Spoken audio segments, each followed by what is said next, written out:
Hi guys, nakarating ako rito sa dulo ng Cebu sa Maya. Magsisindi ako ng kandila. Pasasalamat na nakarating ako ng matiwasay at nag-guide ako ni Lord. Ito yung parish nila guys. Nasa gilid ng kalsada.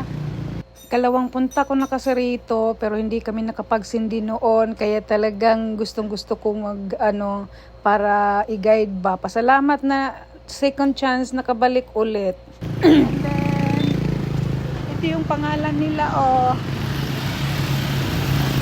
San Isidro Labrador Parish.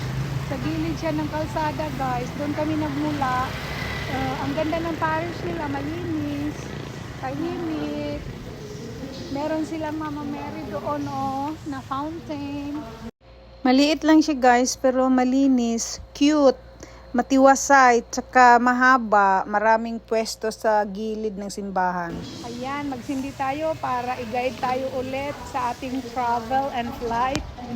Kay isang araw ko pa gustong magsindi. Thank you. Mag-live tayo ng pasasalamat, no? Saan kaya tayo makabili ng kandila guys?